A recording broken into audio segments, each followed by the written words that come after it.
Welcome back to A Bride's Guide to Wedding Photography, and this week we're going to ask this question: what should you consider doing immediately after the ceremony if the weather is looking so-so?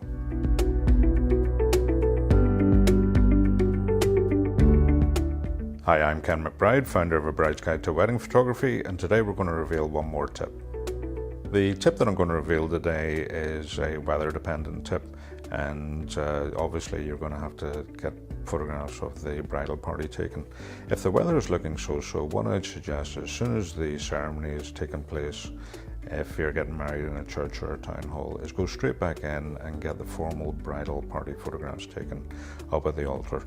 It's erring on the side of caution, and it's just getting these photographs in the bag. And if you get an opportunity to get the photographs taken later on in different surroundings where the weather has improved, you will then go for it then. But it's better to err on the side of caution and get those photographs done at the church. And it's just a little bit less pressure and takes pressure off everybody. And but obviously you're going to need a photographer who can get through these essential photographs in a limited amount of time. And with the system that I use to build the group up and take it down, I can get through the full bridal party, parent shots, sibling shots, and immediate family, and I can get all those shots taken in under 15 minutes. So it's a case of searching out a photographer who has got an efficient system to get this kind of a set of shots done efficiently. Last week I said that, the fact that we're only revealing one tip this week, I'll throw a little bit of extra advice in. And the bit of extra advice I'm going to throw in this week is regarding the actual ceremony. The ceremony can be broken down into 4 essential parts, and it's useful to know, what the correct naming is for these 4 parts so that you can plan accordingly. And so the first part of the ceremony is the processional, and that's obviously where the bridal party will arrive along with the bride and the bride's father, or else whoever's giving the bride away. You've then got the altar session, and that covers the exchange of vows, exchange of rings, etc. And then after the signing of the book, you've got the recessional, and that's the walking back down the aisle. And then after the recessional, you've got the lineup that actually takes place at the door. So those are the 4 essential parts of the actual ceremony. You've got the processional, the altar, the recessional, and then the lineup.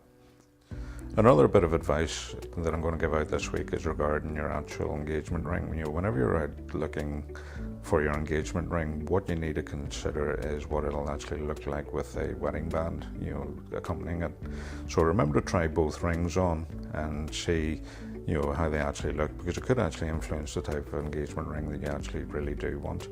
And another thing to consider with the engagement ring and the wedding ring is make sure that they're both made of the same quality of metal, because you don't want, over what could extend to a 70-year period of both rings being worn together. You don't want the ring that's made out of the stronger metal wearing away at the ring that's made out of the weaker metal.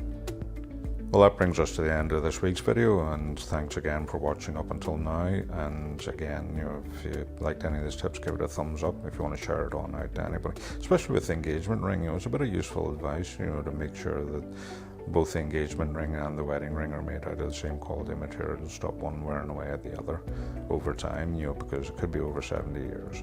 And so the next thing to do is to throw the dice and see what we're going to come up with next week. And next week is going to be 3 tips. So 3 tips come out of the jar, and we'll see what they're going to be. So there's 1, 2. There's the 3 tips for next week. And so again, thanks for watching up to now, and I'll chat to you then.